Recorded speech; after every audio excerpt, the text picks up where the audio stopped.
tear, it falls and hits the ground. A tree, it falls without a sound.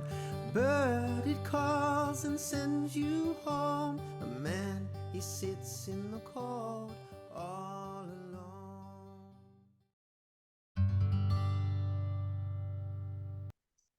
Hi, Emily. Thank you so much for joining me and welcome. Please introduce yourself and sort of tell everyone a little bit about you. Sure. Hi. Thank you so much for having me. My name is Emily, and I'm excited to be here today to share a little bit about my journey to motherhood and how God has played such a huge role in that. I'm 35. I'm going to be 36 this year, so I'm on the other end of getting closer to 40. So that is always interesting experience. But I am married. My husband's name is Samir, and we've been married for almost 7 years. This year it'll be 7 years. And we have two kids. We have two girls. Penelope is 5 and a little, and then Everly is 2.5. And both of our girls are with us through IVF and with the use of donor eggs. And that's a little bit about my journey and our infertility story up until that point. But there's such miracles, and it's so great that God has allowed science to advance the way that it has, so that we have the opportunity to have a family. Beautiful. So you went through IVF. So how did your journey sort of begin? Like, what's the beginning of your story? Yeah. So growing up, I knew I always wanted to be a mom. There was two things I knew I wanted to be. I wanted to be a mom and I wanted to be a nurse. And so I assumed both of those, with a lot of work for the nurse side and pretty minimal effort for the mom side, was just going to happen. And so I went through college, I became a nurse, I put in all the effort, and I ended up getting married when I was pretty young. I was 21, just turned 21. And we weren't looking to have children. It wasn't really on our radar. We were young. I was just starting out as an emergency room nurse. So it was kind of in the distance. Would we even have children? It just wasn't a high priority at the time. And when I turned 25, I needed to have a heart procedure done. And so they had me come off all of the medication that I was on. Well, even though at the time I didn't think much of it, I had been on a low dose birth control since I was 16, because when I was 16, I started having weird symptoms, is what everyone at the time wanted to call it. I was having night sweats. I was having hot flashes. I was not so much hormonal or emotional, but just like things just didn't feel right for me. And so the doctors at the time, with my parents, which none of us were educated on infertility, I wasn't, my parents weren't. The doctors just said, oh, she's hormonal. She's 16. Let's just put her on a low dose birth control to manage her symptoms. And that was all we did. There was no investigating. There was no looking into things. It was just, this is what we're going to do. So up until I was 25, I didn't think much of it. I was just like, oh, this is the medication I take because it helps me feel normal. But when I had to come off of it for my heart procedure, a couple of days off of the med, I started thinking, man, I don't really feel very good. Something, doesn't feel right. And so I ended up going into the doctor maybe a week or two after and telling her that I said, this sounds crazy, but I feel like I'm in menopause. And I laughed because I thought that was the furthest thing from the truth. But it was the only way that I could describe how I felt. And that she came back to the room very somber. And I remember her looking at me and having this just it was almost like she didn't want to tell me, but I knew already that something wasn't right when she came back. So long story short, at that time, I went to some other specialists that she sent me to, and I was diagnosed with premature ovarian failure, which is basically early menopause. So it's really funny. You're 25, I was 25. You're not really planning to have children. You're not sure if you want children, let's say. And then you come to a point where someone looks you in the face and they're like, actually, you're not going to be able to have your own children because you're in menopause.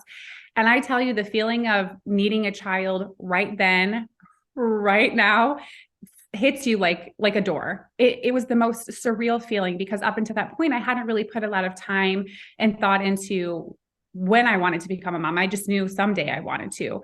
But the minute it's taken away from you, that's the moment where you're like, no, I need it right now. And I'm willing to do whatever it takes to become a mom right now, even though that wasn't really on the radar. And so through that journey and that relationship, my husband at the time, his family and him also really weren't educated a lot on infertility. It wasn't something that had ever come up in conversation or anything. So I think it was not only a huge shock to me personally and my family, but also, his family. And so through the next year or so, we went through a private adoption that failed, which was something that was gut-wrenching and something that at the time I couldn't believe God would allow me to go through after experiencing such pain of losing the ability to have my own child and then take away this child that I truly thought he had brought into our life. Now, years later, I'm able to look back retrospectively and realize why I had to go through that. But at the time, it obviously felt very unfair. But through that, unfortunately, that first marriage did not survive. And, it's interesting because infertility impacts people in so many different ways. And sometimes a way that I feel like we don't talk a lot about is our relationships. And so it impacts not only you personally, but the people around you, the families around you. And so through that, then a year or two later, I met my husband, Samir, and he's a physician, and he was looking through my paperwork, and he realized, oh my goodness, yes, your ovaries don't work. Yes, you don't have any eggs left because you've been menopause for so long, but your uterus is just fine. And so if you're open to donor eggs, you would totally be able to carry a child and experience pregnancy. And I remember just sitting in my living room crying and sobbing because I did not know that that was even an option until I met him. Every doctor just basically said, you can't have kids.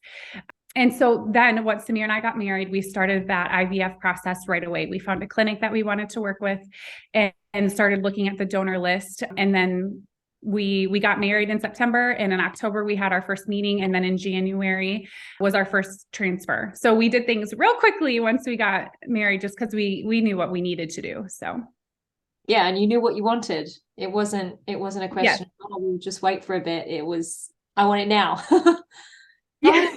Yes, because I had already been waiting for a while, so I was really ready. Yeah, it's amazing how the medical industry just drives me nuts with that stuff. They're just like, oh, we'll just band-aid it. Let's not even look into what could be causing that issue. So do they have you talked to someone about it? Have they said like, yeah, you probably were going up like into it when you were 16?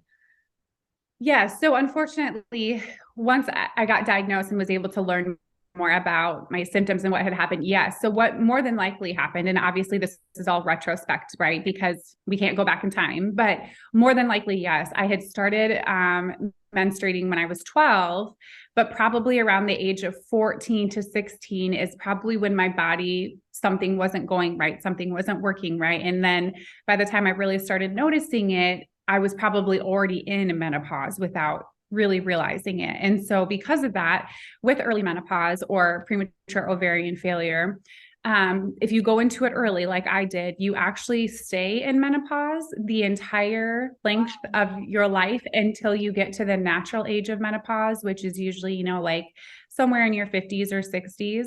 So that's the hardest thing about early menopause, is that you have to try to control the symptoms for a very, very, very, very long time, versus if you just go into menopause, in your 40s or 50s, it's a shorter time than obviously if you start when you're 16. So do you still get the symptoms now?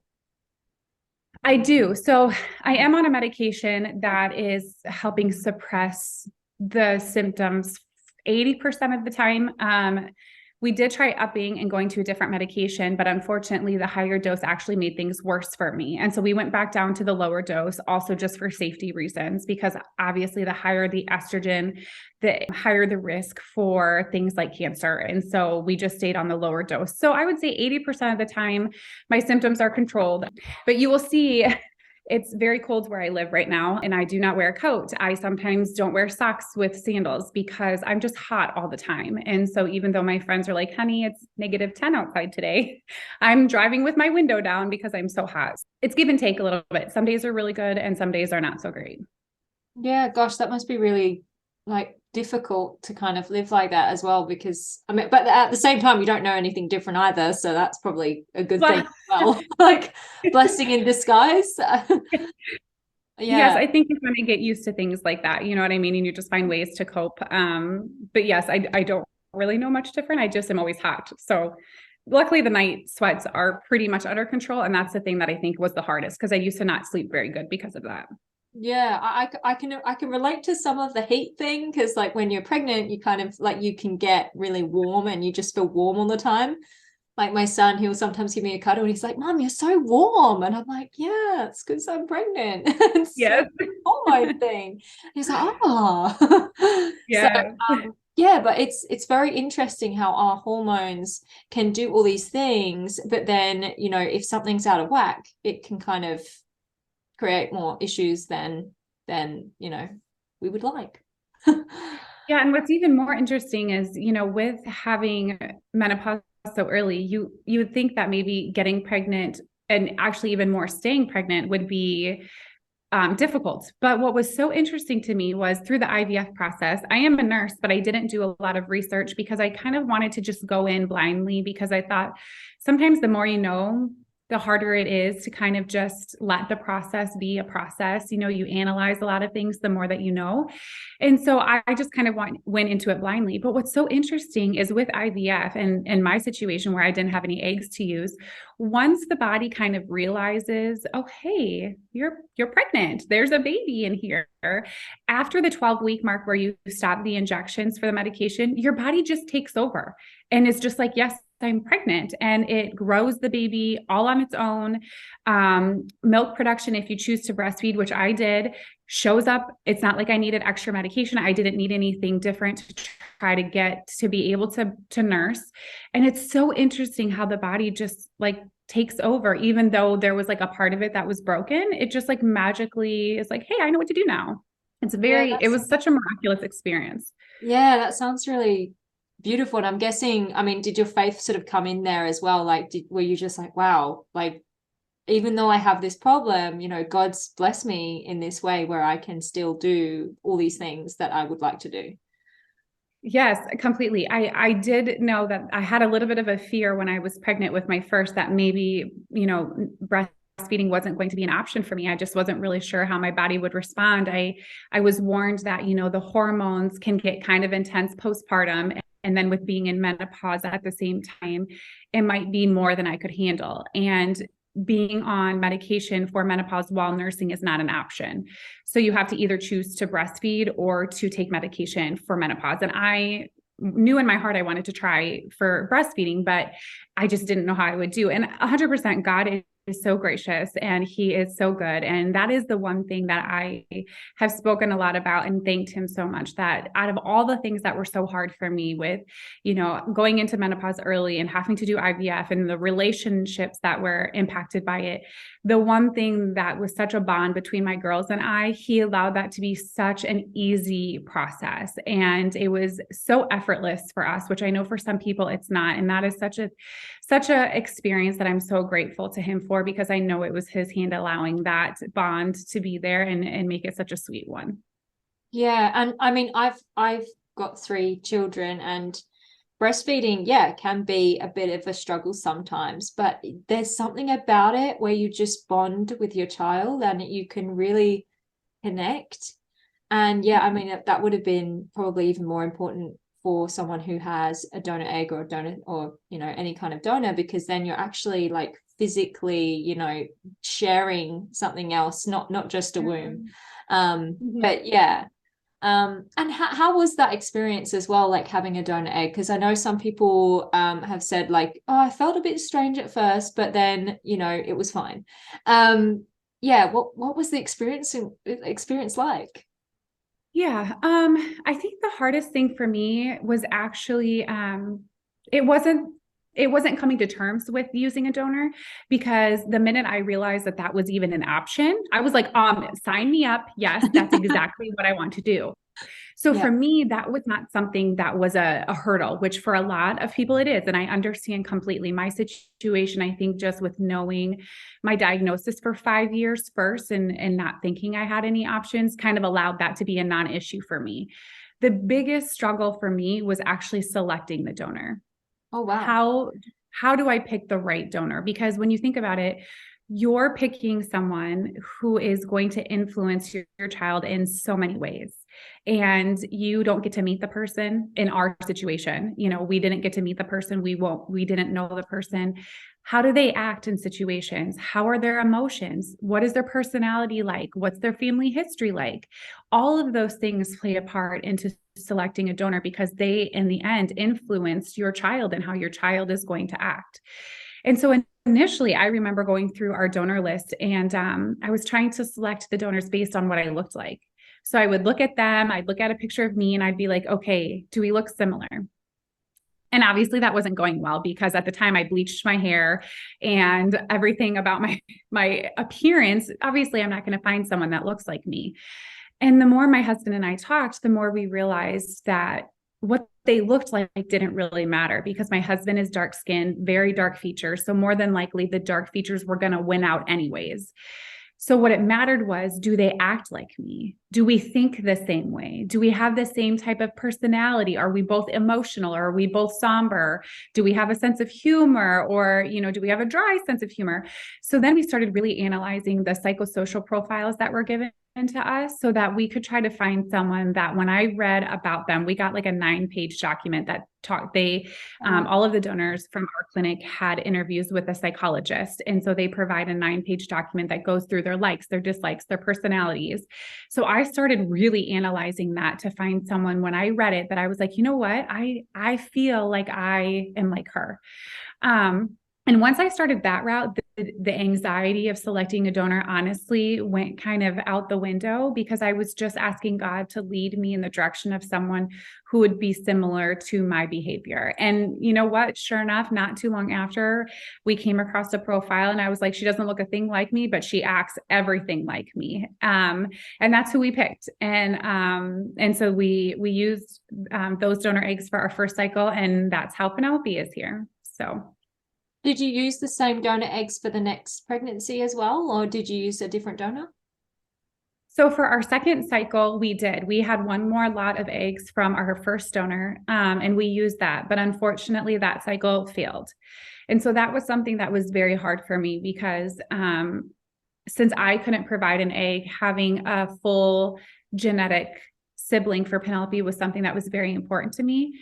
And when that was taken away, I really struggled because I thought to myself, I've had to sacrifice so much.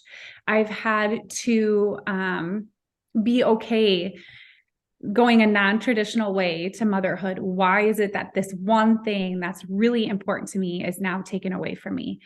And so at that point, I told my husband, I was like, I don't think I can do it again. I don't think I can select a different donor and then have, a sibling to Penelope that's only like a half genetic sibling. And I remember him sitting me down and looking at me and saying, so you're just going to give up because you're not getting your way, because you're not getting it the way that you want. You're just not going to have a sibling for Penelope. You're not going to have another child, even though that's your dream, because you're just not getting it your way. I was really mad at the moment. But looking back now, it was honestly the most honest and authentic thing he could have said to me, because at the end of the day, I've learned that the genetics part of things does not really matter. The love and the family unit that we were trying to create is what really matters. And so then for our third cycle, we ended up selecting a different donor. Albeit it's very funny. I did call the clinic and say, are these donors sisters or related somehow? Because I could not believe the similarities. And they laughed and they said, well, we get that a lot, but no, they're actually not related. But we ended up using that donor for our third cycle, and that's how Everly is here. So, a lot of the times it's the husband that says something that kind of, and it's great. I mean, that is part of God's design, right? We need each other, and sometimes, we can kind of get really emotional about things and maybe a little bit lost in some of the things that we're going through. And they'll be like the voice of reason, like I was blaming myself for loss, and I was like, oh, it's because I was this, it's because I was overworking, I was stressed and all this stuff. My husband was like, well, you don't know that. And he goes, and you don't, like, you wanted the baby and you wanted to make this happen, so you can't really say any of that because you don't know. And I was like, no, I do know. And he's like, no, you don't, only God knows. And I was just like, yeah. Because it's true. And I think that's the beautiful thing about men in general, but yeah, about our husbands, because they know us so well, and then they're just like, come on, darling. Yeah. They help restore reason sometimes, right? I feel like, especially for women, when we're in the midst of something with like infertility, like you said, emotions run high, and loss and cycles failing and things not happening, it can really cloud our reality. And so the voice of reason through God, and then through our husbands or spouse, or, men, let's say whoever it is, it can be really beneficial and kind of bring us back to the foundation of, okay, where are we trying to go? Where is the journey taking us, and not maybe take a side path of, anger or despair or discouragement, because it's easy to do that during those journeys. But thank God for him, because we have Evie, and I don't know what life would be like if we didn't have Evie. Yeah. My husband was just like, oh, we'll just try again. Because I was just like, I don't know if I can do it. He's like, you want to have another baby? We want to have another baby. We'll just do it again. And it's literally like the same sort of thing. And yeah, they're very handy. Yeah. So how is the experience of having a donor and then having a loss? Because obviously that second round, it didn't pan out the way obviously we expect it to pan out, Yeah. I think, again, every situation is different. And so for my situation, I at least was blessed in the sense of I didn't have a lot of guilt towards myself, only because I had carried a healthy pregnancy, and I didn't have a lot of thoughts of what did I do wrong? Why didn't, what could I have done differently to make this take, or this, embryo stay. And I think a lot of it does have to do with kind of how my husband has talked with me too through that whole process, because, and everyone again feels differently about this. And a lot of people do a lot of things prepping for IVF, and they do different procedures, or they do different supplements or drinks or tea, there's so many things out there. But for us, we truly just believed if it was going to happen, it was going to happen. And if it wasn't going to happen, it wasn't going to happen. And I have to say that was probably the most peaceful thing that could have come to me through this journey, because I was able to release any form of guilt or responsibility. And I just allowed the process to be what it was. And that doesn't mean I didn't grieve the loss of that second transfer, because there were so many things about it, but it allowed me to not carry the guilt and the weight of that loss. And so with having a donor, the issue wasn't so much like, oh, the donor eggs were bad or anything. I never even thought that way. As much as the loss was heavy, I just realized that for whatever reason, this wasn't meant to be for us. And why, I don't know. Could it have been something, was wrong with the baby? I don't know.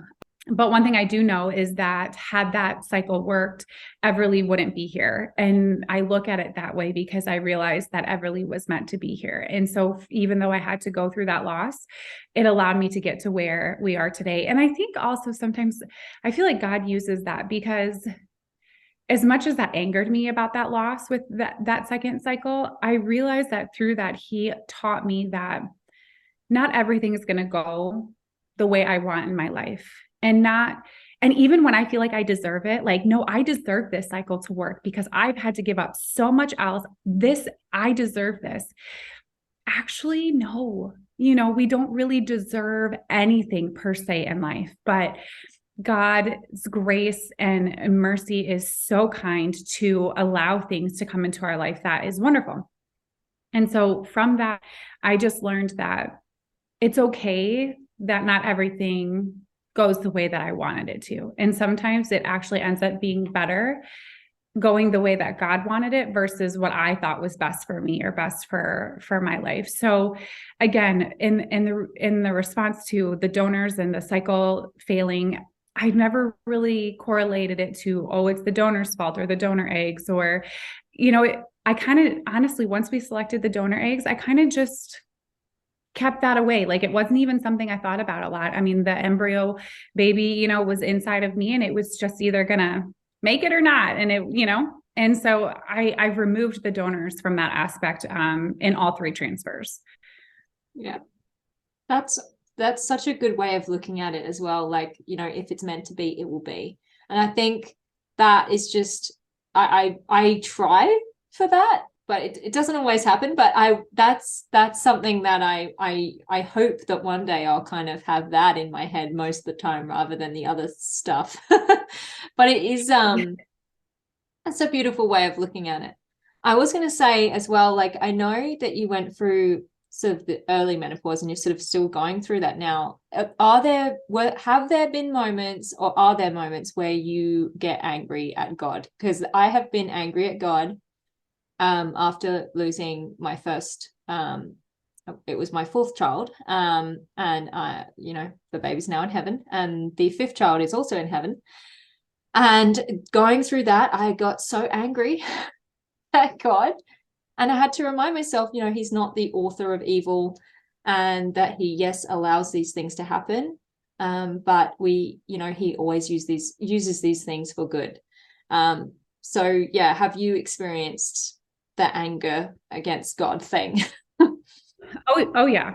I think my anger predominantly came after the loss of the adoption. And so when that baby, he was born on a Thursday, and we were set to take him home on Saturday. And we were with him in the hospital on Thursday and Friday. And then Saturday, we were driving back to the hospital to pick him up and take him home. And the social worker called and said, the birth mom changed her mind, so don't come.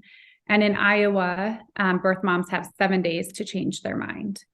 And so I remember driving, we were about an hour and a half from where the baby was born to where we lived. And I remember driving home with an empty car seat. And I remember pulling into the condo that we were living in at the time, and walking in and having to shut the door to the nursery because the nursery was ready to go. And that door stayed shut for a pretty long time. And it pretty much closed my door in my heart to God as well. I truly didn't understand how he could do something so horrible.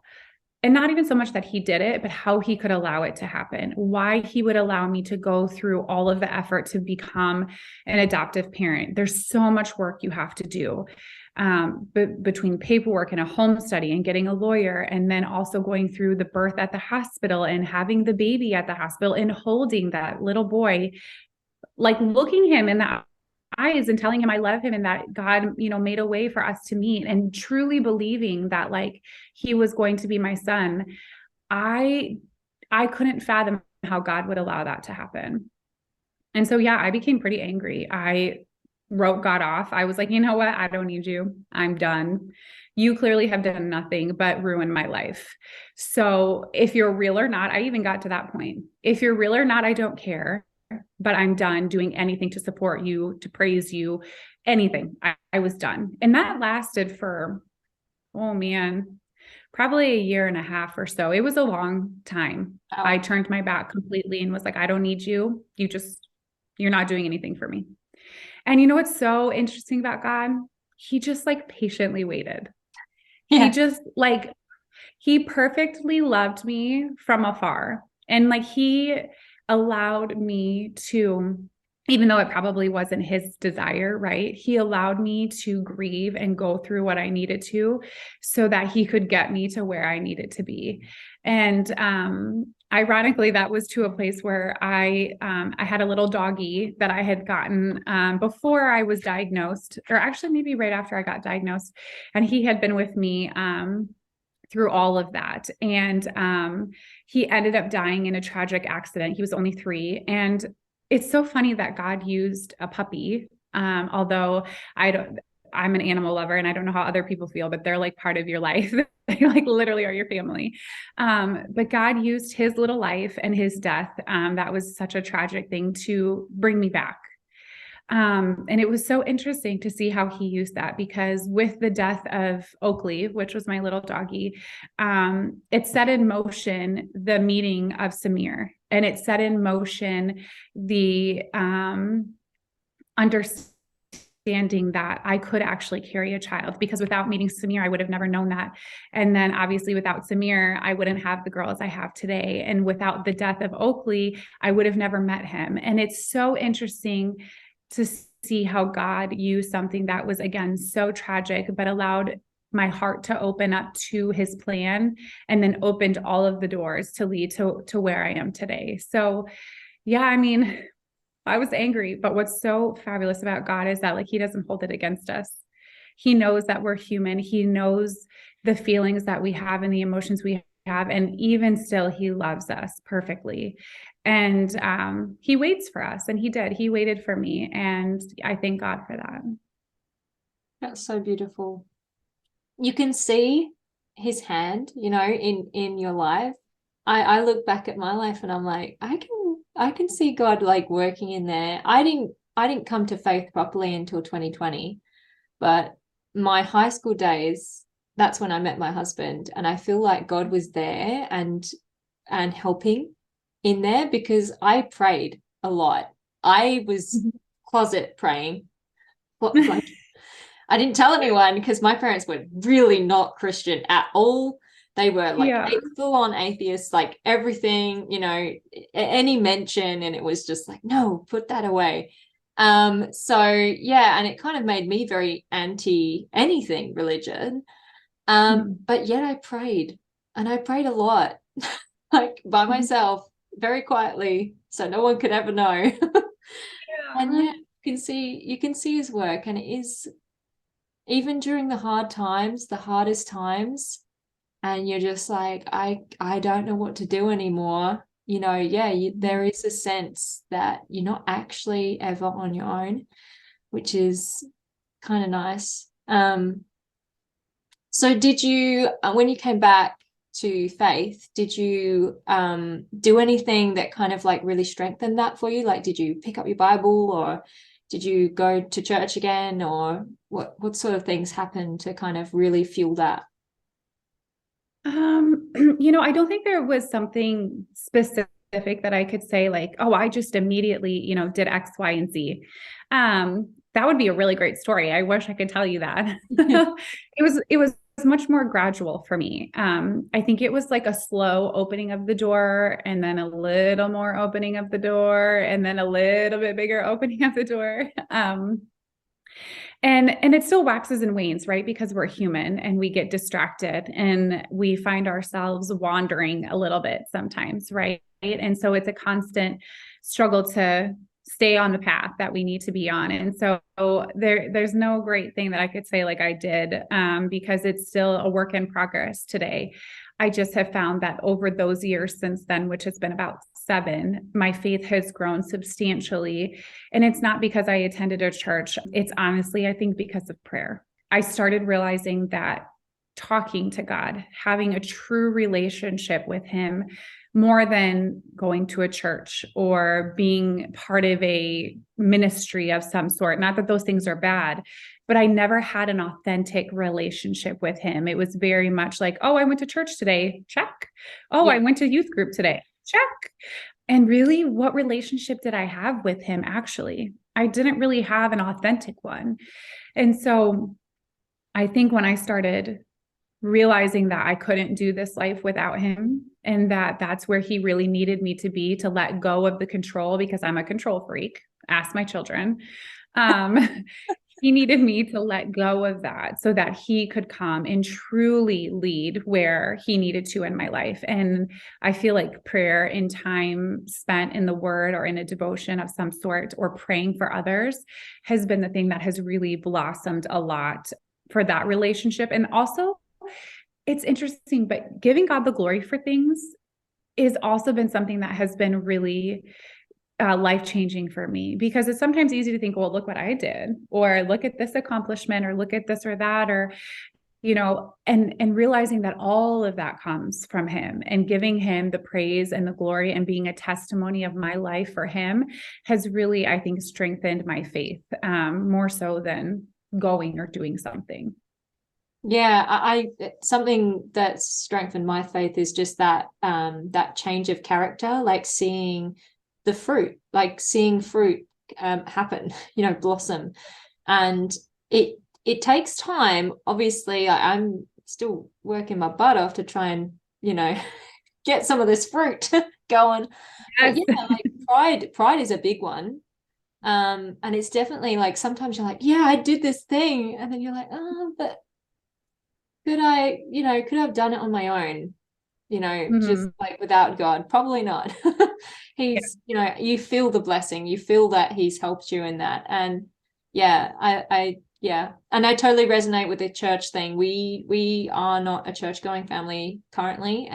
We've tried a few and it just didn't feel right. There was something not like, I don't know, like holy about it. That sounds weird, but we didn't feel it.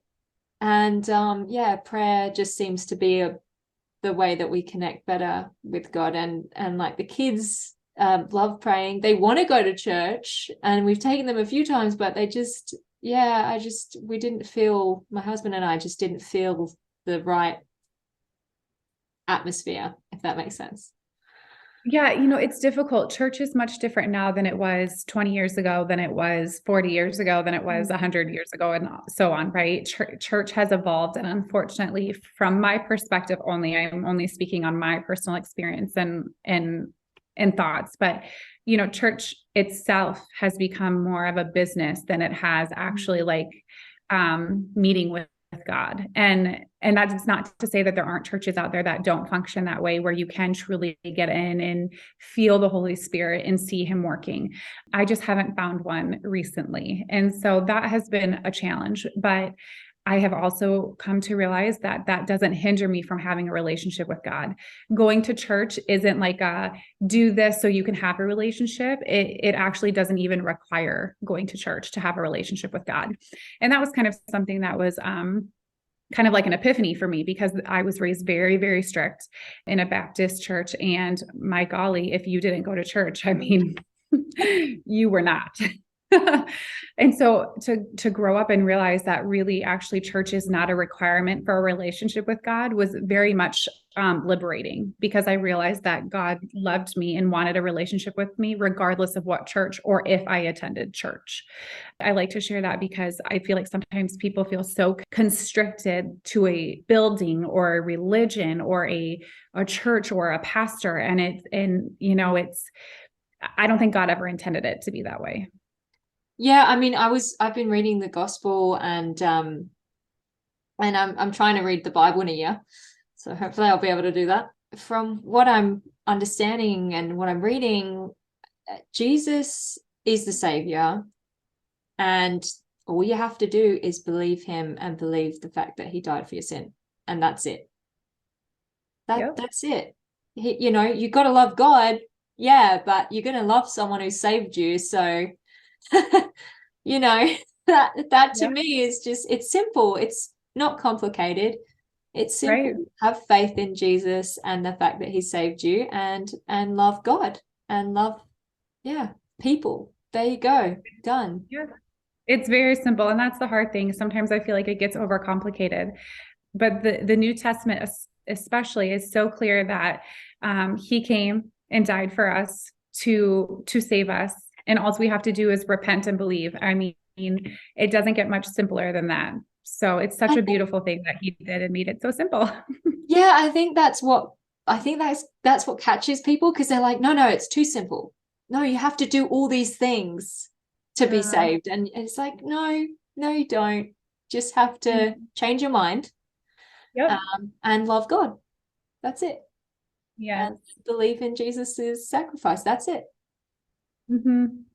But yeah, it's so beautifully simple. And my husband had this like revelation a while ago, and he was just like, all we have to do is believe in Jesus.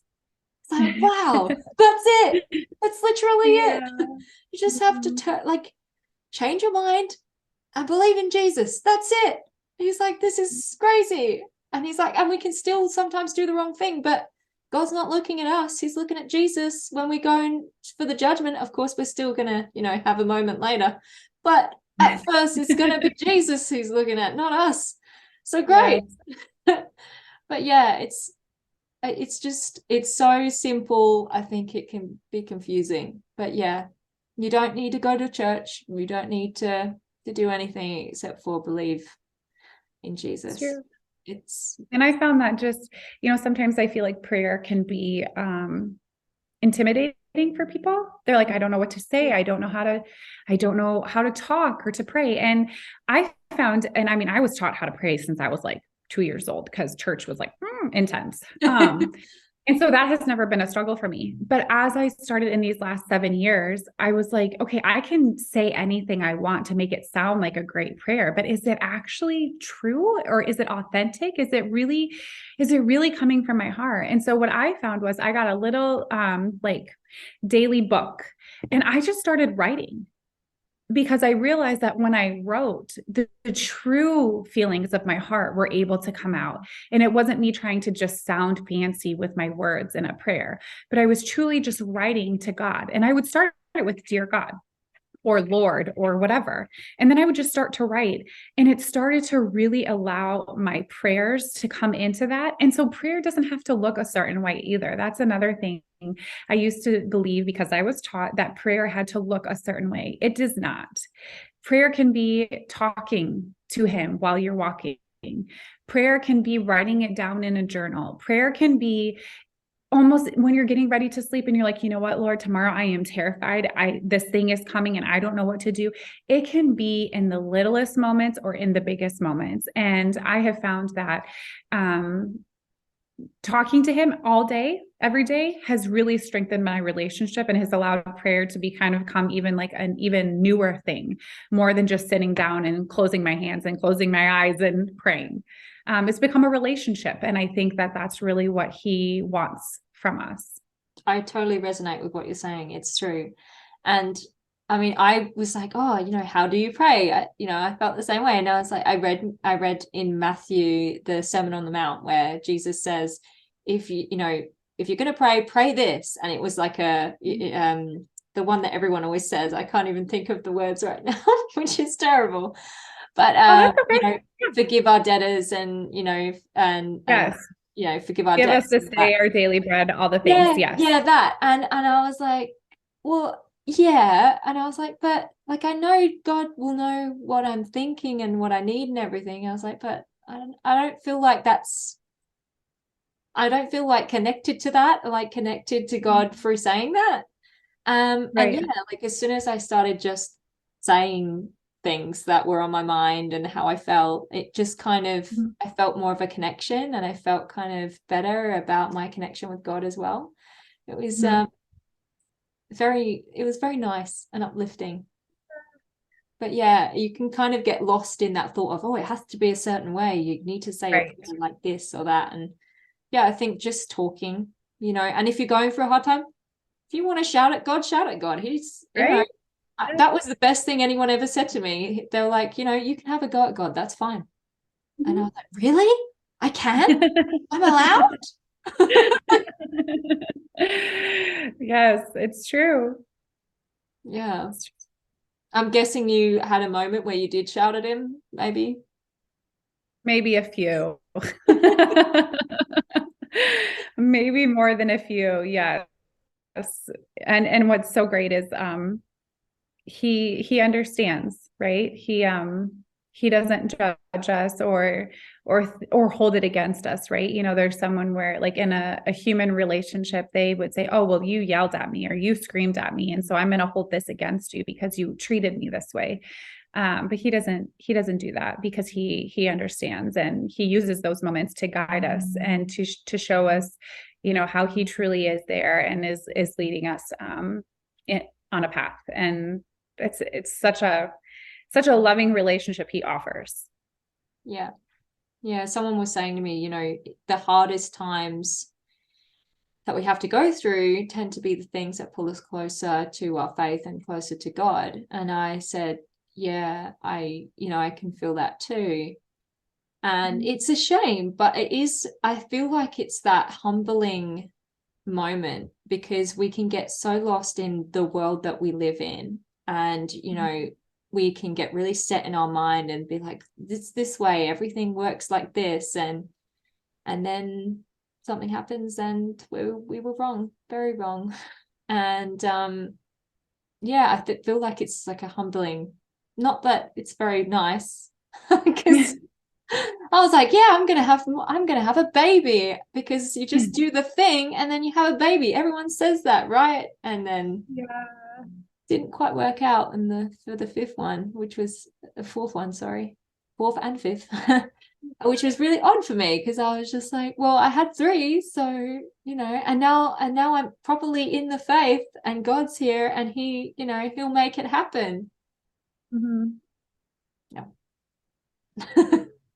It's hard to understand sometimes, but in the New Testament, it talks about, for when I am weak, then I am strong. And Samir and I used to talk about that, because we used to think of it in our strength, like, oh, because I've been weak, now I'm strong. Well, actually, when you're at your weakest moment, when you're at the point where you cannot go on anymore, God comes in and rescues you. And in his strength, you then rise. Yeah. And so it's never really been about our strength. It's never been about what we can do. It's everything of us letting go in our moment of weakness, saying, I can't do this anymore. I give up. And he comes in and says, okay, now I will rescue you. I will restore you. I will strengthen you. And it takes us to that weak moment, because that's when we give up. And before we give up, we're still holding the reins. And how can someone else take the reins if we're holding on to them? Yeah, it's so true. And there's like a quote somewhere in the Bible, and lots of people say it, and they're like, God wouldn't put you through this stuff, if he knew you couldn't handle it. Mm-hmm. And the more I read, I was just like, that's not what it says at all. It's exactly what you said, which is you go through stuff and you can't necessarily deal with it at all, but it's not about your strength, it's about his strength, and that you can do those hard things in him or through him, with him. But we can't actually do it on our own. Like if we're facing it on our own, it's I mean, yeah, it's beautiful, humbling, and just amazing that he's that impactful, and he can do so much in so many people's lives. And sometimes we don't even know or realize it until later, and we're like, oh, that was actually kind of amazing. Yes. That's why hindsight is always, what they say, 2020, because when you look back, you're able to look from like a different lens and realize that, wow, I actually had nothing to do with any of that. And God had everything to do with all of that. Yeah. Yeah. And as you get older, I think it's easier to kind of be like, yeah, that was someone else. That wasn't me. That's okay. I can accept that. Like, yeah, that comes with age, I think. Yeah, because like when you're young, you're like, yeah, I did this thing. I'm great, And I think, yeah, as you get older, I mean, I'm turning 30 this year, and I kind of was like, yeah, I didn't do like any of these things in my life. I'm accepting it. It's God. It's not me. Because there's no way I could do it on my own. It's a shift of perspective and mindset, right? You go from you being the center of everything to shifting that mindset and perspective to, okay, God is the center, and without him, I wouldn't be here. And it allows you to really put the praise where it belongs, which is on the one who can do it all, which is not us. Yeah. And I think there's like a contentment as well. Like this just, you can breathe, and there's like a peace in it, because you're just like the creator. It's all him. It's all him. Right. And yeah, and again, like the fruit, you just kind of stop thinking about you and you being the one that's done all of these things, and you focus on him. And I think that does make you kind of a better person. We're never going to be perfect, but we can do our best. Yeah. Yeah. I mean, it's evident of the growth that God is helping us, right? And so then more fruit comes because of the growth. And then it's like we trim a little bit more here, which is uncomfortable, because pruning is uncomfortable, but then growth comes here. And without the pruning, none of the growth can happen. And so it's that cycle of growing and realizing that you're trying to be more like him. And that's the beauty, I think, of what he offers, because we couldn't do it on our own, so.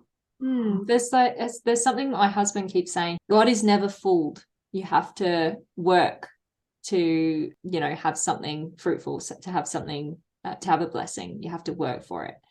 I thought about it the other day because something actually happened that made me be like, oh yeah. My daughter, I've been teaching the kids to like put the washing out and stuff like that. Now they really want to do it. They're so into it. They're just like, oh, mummy, can we do the washing with you?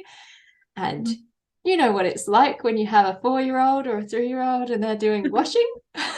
It's all crumbled and it's all just kind of like piled up on the rack, and you're just like, thank you, that's not gonna dry. But I was like, I've got to power through this and keep going. And I'm so glad I did, because like the last few days, the kids have been amazing. I have been struggling to do the washing, and they're like, yeah, we'll do it. They took the laundry out of the machine. They put it in the basket. They moved the basket. My oldest is 7, so he's just like, yeah, I can move it. And then, and then they were like putting it on there, and she's like making it so it's like perfect on the line, and it's gonna dry. And I was just like, this is amazing. I've been blessed. Thank you, God. Yeah. And it's you do have to work hard, and there is those moments where you have to sort of sacrifice and kind of be like, oh, I've got to push through this is going to be hard. But then there's like a payoff, there's like a blessing, there's this, and you get to see this beautiful fruit that happens, and it kind of makes it all worth it, even though some of it you kind of wish you didn't have to go through. Yes, I agree. I mean, the Bible talks about in 2 different areas about take up your cross and follow me. And also when Jesus was saying, my yoke is easy and my burden is light. Well, 2 of those things, you have to take up the cross first. You can't just let Jesus drag it. He's not just going to pull it behind him. He clearly says, you have to do something to follow me. And then his yoke is easy and his burden is light. We have to give up the yoke and the burden that we have to take on his, which is easy and light. And so it always requires something of us. We don't always know what that requirement is, but there's always something. It's not, like you said, we can't just expect something miraculous to happen with no effort or no work. There's always a requirement of something. But the payoff, like you said, is always what is like the most beautiful thing, because generally our effort load is pretty minimal compared to what God is doing on the other side of things. And that's what's so great, right? We have like minimal effort, even though it's really, really painful. It feels like in the human world. Yeah. And then God does this miraculous thing and you're like, whoa. It just boggles the mind, doesn't it? And like the more you read of like the Bible, the more you see all these amazing things. And it is really shocking. Like I didn't want to pick up the Bible when I was younger. I had a very, like I said, atheist background, and I thought it was just a book of rubbish. And when you actually pick it up and start reading it, it's just so amazing, and there's so much in it, and you're like, I was so taken aback, and I'm still taken aback because there's passages I haven't read, and I'm reading it, and it's just amazing. Like, why watch TV? Just read the Bible. It's amazing. Yeah. I said to my mom, I was like, it's better than any of the TV shows I've ever watched. It's like so much, like there's so much in there, and it's real. It happened, and you can tell because the way it's written, that's historical. You can literally tell, and you can feel it too. There's like this real connection. It's amazing. I love it. I do joke with my kids though. I'm like, if we were in the Bible, it would just say, and Sebastian, that's my husband, he went in on Ella, and they begot a son, Theo, and then they had other children. And they had daughters and sons, end of, and then it would go on to someone else. Yep. They all thought that was hilarious. I was like, but when you're looking there, there's so many names, and you just I'm still trying to click on to all the names, but I've made myself read them because it does kind of click as you get further in. But it's been fun. Good. I'm glad. Before we wrap up, is there anything that you wanted to sort of say, or anything that you felt was important to kind of bring up? You know, the only thing that's been kind of on my heart the last couple of minutes that we didn't really talk about, that I guess I could have brought up back with the donor egg concept in part, but it's something that has come up a lot, especially through my social media platform. A lot of Christians have a hard time with the use of IVF or donor eggs or donor sperm or donor embryos or anything other than naturally conceiving. And I kind of understood that, right? Like for a long time, I also thought like, you know, God took this away from me because I didn't deserve to be a mother. And so he removed the ability for me to become a mother for whatever reason. And then I stopped believing that because I realized that that is a lie straight from the enemy, because I did a lot of reading and thinking. And I haven't read like a commentary on this, so I can't tell you that this is like legit Bible truth, right? This is just going to come from Emily's truth that I feel like God has placed upon my heart to allow me to heal. But if you think about Mary, the mother of Jesus, and if you read about that story, it's very clear that Mary was a virgin. And it's also very, very clear that she became with child. And so if you think about it from a scientific approach, there was absolutely no intercourse that allowed her to become pregnant. So that means Mary became with child without that. So when I look at it, then I say, okay, was it Mary's egg? Well, I don't really know, but it seems like it could possibly not have been her egg, because obviously, if you think scientifically about how that all occurs, there was no way for that to occur. God implanted, however, whatever word we want to use, Jesus into her womb. So there was no intercourse. There was no natural conception. She became with child because of what God did for her.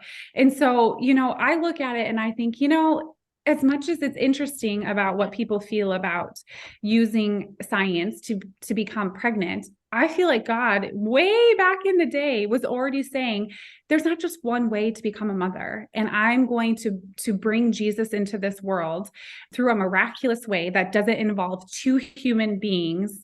And it's going to just grow within her belly that has nothing to do with her or Joseph.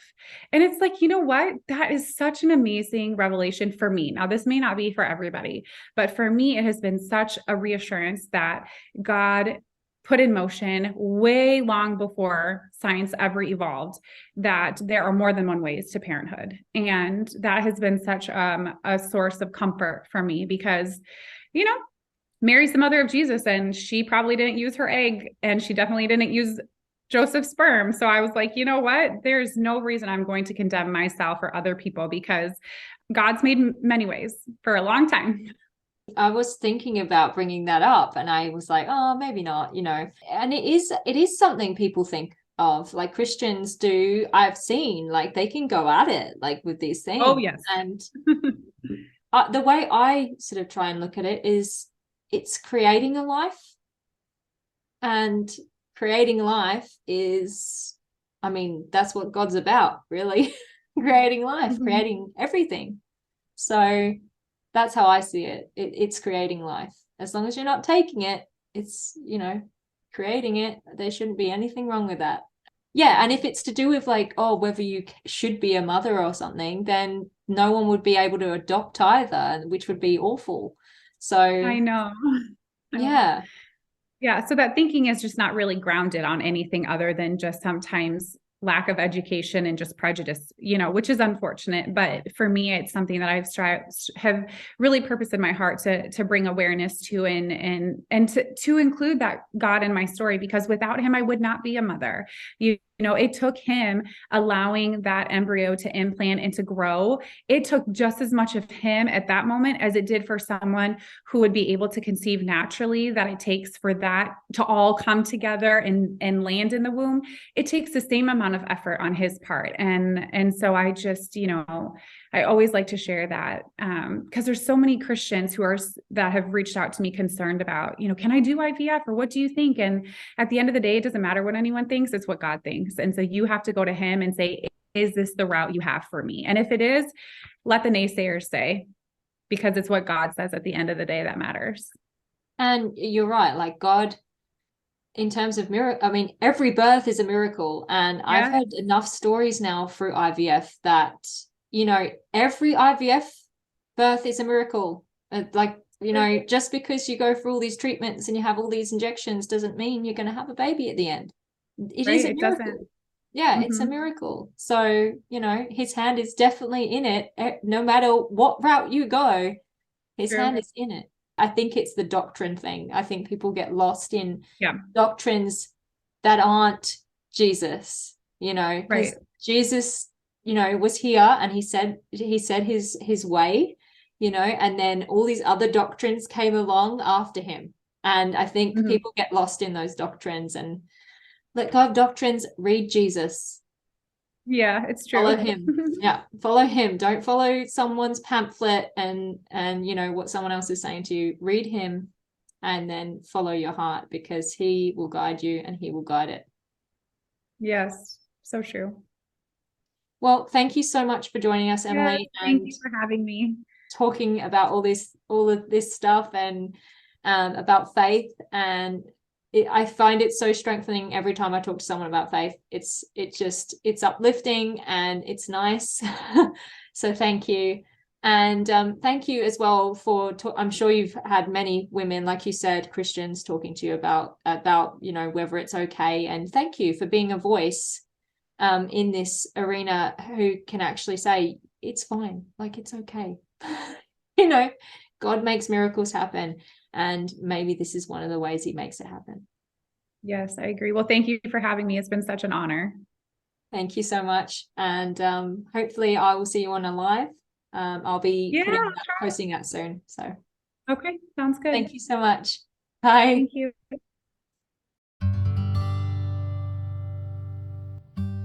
Please note that all speakers, including experts and professionals, express information, views, and opinions that should not be used to diagnose, treat, cure, or prevent any medical conditions. If you have a medical issue, please consult a qualified professional. Speakers voice their own views, opinions, and conclusions, and they may not reflect the views, opinions, and conclusions of other speakers. Ella Rose, The Joy of Sunflowers, and its sponsors may not endorse all or any of the views, opinions, or conclusions expressed.